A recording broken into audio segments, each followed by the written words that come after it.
c'est dans Psaume 91. Psaume 91. Je vais extrapoler ces textes, donc tirer quelques points saillants. Je peux lire. Celui qui demeure sous l'abri du Très-Haut repose à l'ombre du Tout-Puissant. J'ai dit à l'Éternel, mon refuge et ma forteresse, mon Dieu en qui je me confie, car c'est lui qui te délivre des oiseleurs, de la peste et de ses ravages. Il te couvrira de ses plumes et tu trouveras un refuge sous ses ailes. Sa fidélité est un bouclier et une cuirasse. Tu ne craindras ni les terreurs de la nuit, ni la flèche qui vole de jour, ni la peste qui marche dans les ténèbres, ni la contagion qui frappe en pleine nuit. Que 1000 tombent à ton côté et 10 000 à ta droite, tu ne seras pas atteint. De tes yeux seulement, tu regarderas et tu verras la rétribution des méchants. Car tu es mon refuge, ô Éternel, tu fais du Très-Haut ta retraite. Aucun malheur ne t'arrivera, aucun fléau n'approchera de ta tente, car il ordonnera à ses anges de te garder dans toutes tes voies. Ils te porteront sur le main, de peur que ton pied ne heurte contre une pierre. Tu marcheras sur les lions et sur l'aspic. Tu fouleras les lionceaux et les dragons. Puisqu'il m'aime, je le délivrerai. Je le protégerai. Puisqu'il connaît mon nom, il m'invoquera et je lui répondrai. Je serai avec lui dans la détresse. Je le délivrerai et je le glorifierai. Je le rassasierai de longs jours et je lui ferai voir mon salut. Voilà, ça c'est notre texte. Je vais prendre, je ne veux pas faire l'exégèse de tous les textes, mais le thème de mon exhortation, c'est la résistance à toute épreuve. La résistance à toute épreuve. Alors, dans notre texte, on nous dit, c'est lui qui repose ou qui demeure sous l'abri du Très-Haut.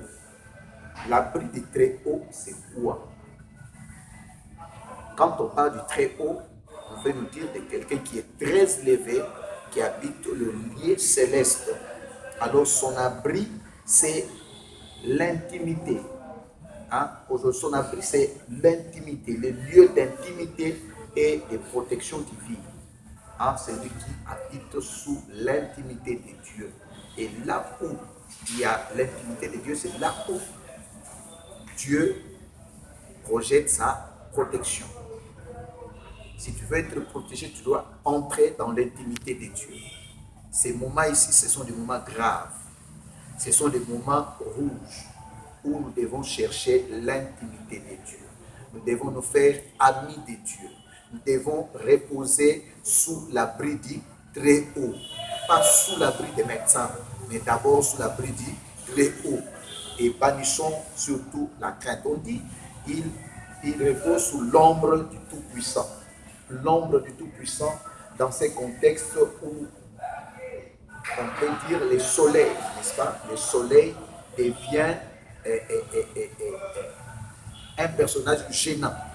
Le soleil qui est très élevé pouvait être une source de malaise, une source de malaise et de danger. Alors c'est le soleil qui devient une source de malaise et de danger. Qui peut te protéger? Sinon c'est l'Éternel qui est le Très-Haut. Donc, or, nous savons que lorsque Israël était dans le désert, là où il y avait un soleil accablant, Dieu devrait manifester son ombre pour couvrir le peuple de Dieu, pour protéger le peuple de Dieu. Et lorsqu'il y a un danger, Dieu déploie aussi son ombre sur son peuple, sur ses enfants, pour le protéger, pour le garder contre le danger. C'est très important. L'ombre dans le désert était perçue comme bénéfique et protectrice.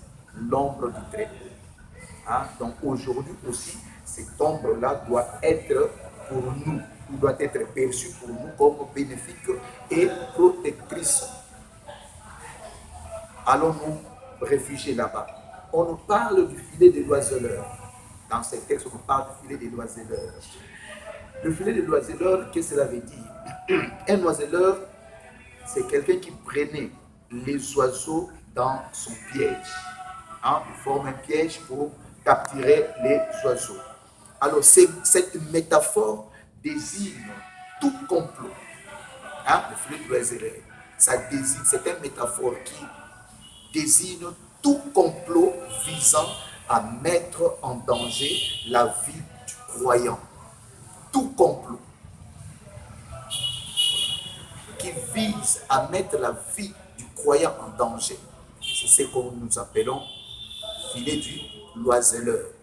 Lorsque les sorciers se réunissent, lorsque les occultistes se réunissent pour nous frapper de ces épidémies, de ceci, de cela, Dieu est là pour nous arracher du filet de l'oiseleur.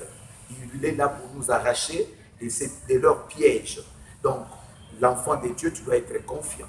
Tu dois vraiment être confiant que le Seigneur ne t'abandonnera pas, ne te laissera pas. Mais cherche seulement son intimité. Cherche seulement à demeurer sous son ombre est très important. On nous parle de la peste. Je prends les grands points, n'est-ce pas, qui nous concernent. On nous parle de la peste et de ses ravages. Ici, comme au verset 6e, il est fait allusion aux maladies le plus redoutées. La peste et ses ravages. Les maladies le plus redoutées, telles les épidémies et les fléaux. Ce sont des maladies les plus redoutées, telles qu'aujourd'hui, nous sommes là devant le virus appelé Corona, n'est-ce pas? C'est redouté. Vous sentez que le monde est dans le panique, le monde est dans la tourmente, le monde ne sait pas sur quel sens se vouer parce qu'on cherche le remède, on n'a toujours pas de remède fiable, n'est-ce pas? Donc on est exposé. Alors, quand la Bible parle, dans ces textes, on parle de la peste, on veut nous parler de ces fléaux, de ces épidémies ici. Parce que ça ne commence pas aujourd'hui. Dans le temps aussi, il y a eu des épidémies. Mais l'Éternel est là pour essayer de délivrer son peuple. Donc nous voyons, tu peux lire Jérémie 14, verset 12, on nous parle des épidémies, tu peux lire Ézéchiel 5, 12, Ézéchiel 14, 19. Donc Dieu parle des épidémies, mais lorsque je t'exterminerai des épidémies, de ceci-là. Alors, on nous parle de sous ses ailes. Dieu nous couvrira sous ses ailes. Nous trouverons un refuge sous ses ailes, une protection sous ses ailes. Les ailes, c'est l'image de la protection offerte par un oiseau adulte assez petit. Nous voyons la poule, n'est-ce pas? Lorsqu'il y a un danger, il couvre ses enfants sous ses ailes. Les petits poussins sous ses ailes. C'est ça la marque de la protection que Dieu nous accorde lorsque la peste est là, lorsque le ravage de la peste est là. Aujourd'hui, nous voyons comment la peste est en train de ravager l'Italie, comment ça a ravagé la Chine, comment ça commence à ravager la France et les autres grands pays. Chez nous, ce n'est que de bras, n'est-ce pas? Et pas encore là, vraiment profondément, mais nous devons nous mettre sur notre garde. C'est très, très important. Très, très, très important. Donc, Dieu couvre son peuple. Dieu couvre ses enfants sous ses ailes. C'est une marque de protection. Donc, pour que tu deviennes invisible, lorsque la maman poule couvre ses enfants sous ses ailes, les enfants deviennent invisibles. On ne voit que la maman poule. Et lorsque Dieu nous couvre sous ses ailes, on ne voit que Dieu, n'est-ce pas? On ne voit pas. C'est comme ça, on dit que c'est lui qui est en Christ. C'est lui qui est en Christ, être en Christ. Donc, nous sommes dans le Christ. On ne peut pas nous voir, on verra seulement le Christ. Donc c'est l'heure de chercher réellement sa régénération, son engagement dans le Seigneur, son implication. Son implication, c'est très important. Au verset 8e, on nous dit, de tes yeux seulement tu verras la rédemption. De tes yeux seulement. Qu'est-ce que cela signifie, cette expression-là, de ses yeux seulement? Donc, les justes sont tellement en sécurité au milieu des catastrophes. Hein? Suivez bien, je dis bien, les justes sont tellement en sécurité au milieu des catastrophes qui surviennent autour d'eux, qu'ils peuvent en être des simples spectateurs. Si tu es juste au milieu d'une catastrophe, au milieu de ces troubles, toi tu vas seulement voir comment le ravage se fait, comment les gens meurent, comment la maladie terrifie, comment la maladie extermine les gens, mais toi tu ne seras pas atteint. Parce que de tes yeux seulement tu verras. C'est comme ça que Dieu avait dit à Moïse de dire aux enfants d'Israël de croiser leurs bras et de voir comment il va leur délivrer. Enfant de Dieu, il ne faut pas te verser dans la maladie. Il ne faut pas te verser dans la peur. Mais accroche-toi à la foi en Dieu. Accroche-toi parce que Dieu est là pour te protéger de la peste et de ses ravages. De cette catastrophe, tu vas le voir seulement. Ne fuis pas. Ne va pas loin. Reste là. Parce que la protection divine est là où toi tu es. Ce n'est pas à l'Orient ni à l'Occident, mais là où tu es, c'est là où est la protection divine. Parce que tu es son intime. Parce que tu es son peuple, tu es son enfant. Dieu est censé te protéger. Dieu est censé te protéger. Au verset 11 et 12, il y a une expression. Et Satan avait même, lorsque Satan tentait Jésus au désert, il a utilisé ce verset, même si c'était abusivement, n'est-ce pas? Il dit qu'il enverra ses anges, n'est-ce pas? Il enverra ses anges. Donc, en citant ces versets-là, le diable savait ce que signifiait réellement ces versets. La protection des anges autour de nous. Nous voyons, il y a certains pasteurs qui prônent souvent la protection des anges. Et réellement, la protection des anges, là, il dit qu'il enverra ses anges pour te protéger, pour te porter, afin que ton pied ne heurte contre une pierre. Il y a la protection des anges. Dieu ne nous laisse pas libres, à vide. Donc, vous pouvez lire ça dans Matthieu chapitre 4, verset 6e, lorsque le diable tentait Jésus, n'est-ce pas? C'est une promesse de la protection angélique autour de nous. Il enverra ses anges. Il enverra ses anges. Est-ce qu'aujourd'hui aussi, Dieu peut envoyer ses anges? Oui. Dieu peut envoyer ses anges. Ce n'est pas à nous de demander à Dieu d'envoyer ses anges protecteurs. Non. Dieu lui-même sait que dans telle situation, je dois envoyer un ange pour aller protéger mon enfant parce que là, il ne saura pas. Parce qu'il arrive une fois où la difficulté est trop grande, Dieu vient nous transporter. Et ce sont les anges qui viennent nous transporter pour nous faire traverser ces temps-là de troubles, ces moments-là de troubles. Donc c'est comme ça qu'il y a la protection angélique autour de nous. On nous dit dans ces textes, tu marcheras sur les lions et sur l'aspic. Tu marcheras sur les lions et sur l'aspic. C'est une métaphore aussi. Tu marcheras sur les lions et sur l'aspic. C'est une métaphore de la susceptibilité d'être protégé par quelque chose, d'être attaqué mortellement. Donc, si tu es attaqué mortellement, Dieu te protégera. C'est comme quand il dit, vous prendrez des breuvages mortels, mais cela ne vous nuira pas. Mais cela ne veut pas dire, vas-y, mets Dieu à l'épreuve. Non, il ne faut pas mettre Dieu à l'épreuve. Il ne faut pas mettre Dieu à l'épreuve. Il ne faut pas être là, moi je suis un enfant de Dieu, il y a quelqu'un qui est atteint, toi tu vas, moi je suis un enfant de Dieu. Non, là tu tentes Dieu et tu vas attraper la maladie, tu en mourras. Mais sache que Tu peux par hasard, tu ne savais pas, tu passes par y toucher, Dieu va te protéger. Même si la personne est atteinte, tu peux être là et tu n'es pas atteint parce que Dieu te protège.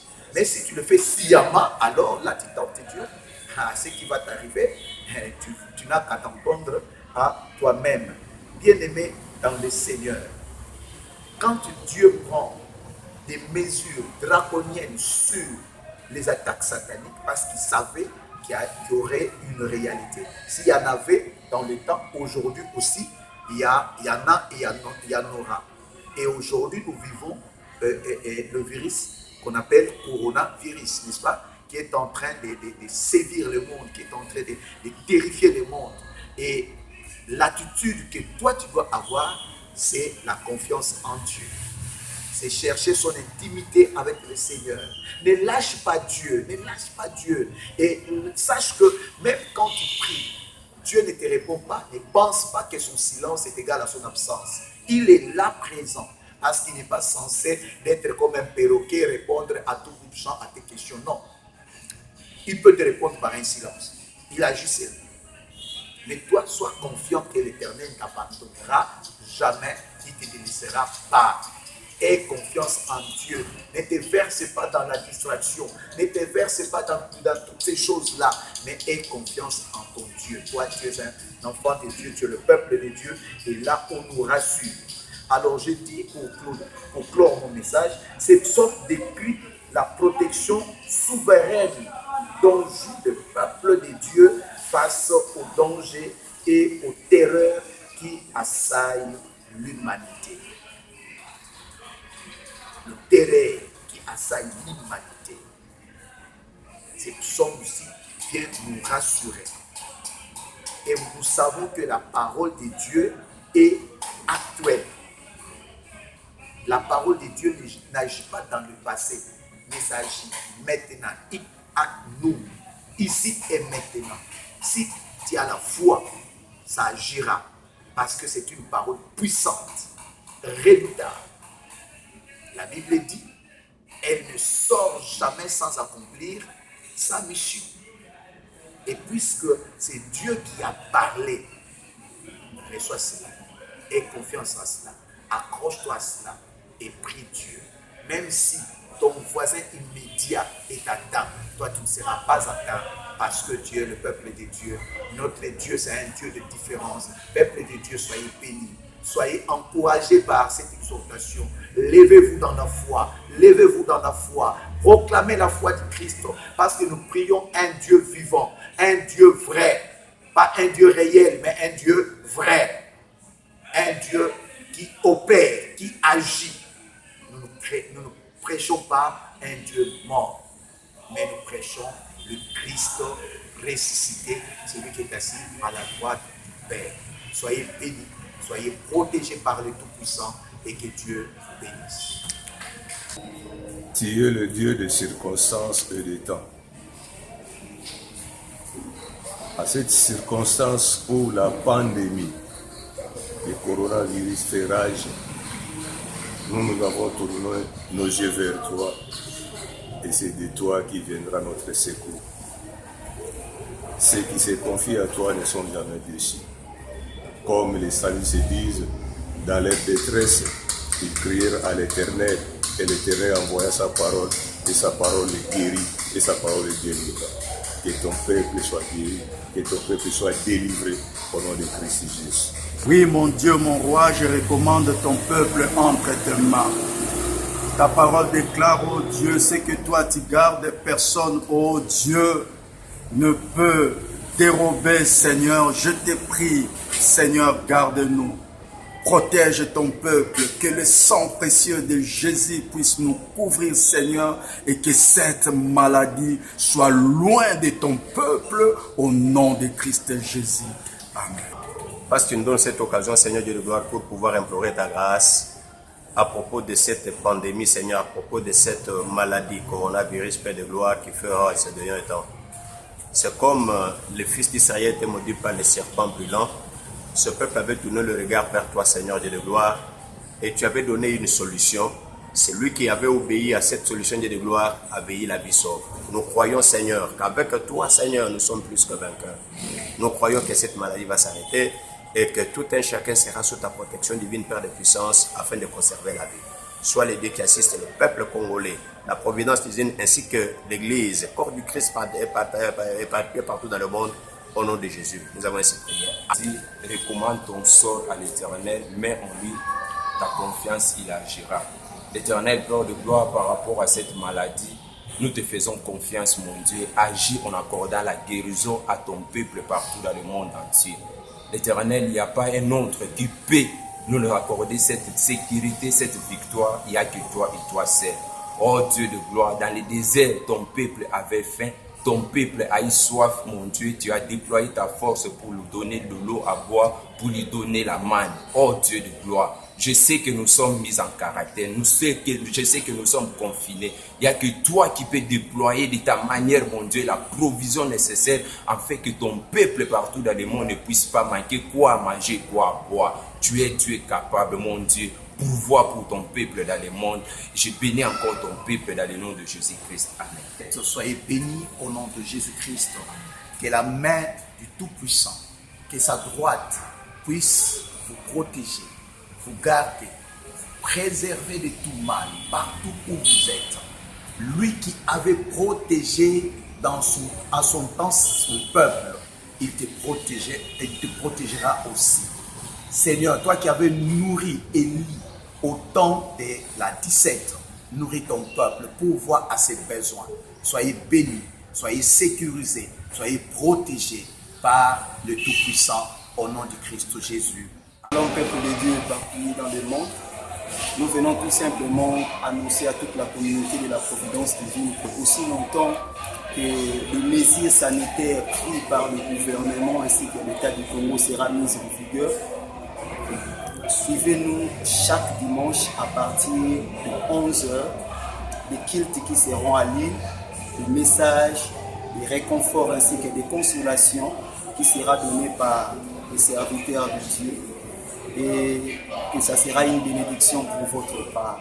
Et le Seigneur va vous donner en suivant ces messages, faisant une large diffusion de ces messages qui vous sera donné. Et je crois que le Seigneur ne manquera pas à vous bénir. Que Dieu vous bénisse. Amen. Soyez bénis le peuple de Dieu. Moi, je vous recommande de rester toujours branché sur Dieu à YouTube. Pour suivre la Providence divine en ligne. Ce message va vous simplifier. Je vous assure, restez toujours branché. Aimez, partagez. Il y aura des pasteurs, différents serviteurs qui doivent passer, qui doivent donner le message. Aimez et partagez. Soyez bénis. La Providence divine vous bénisse.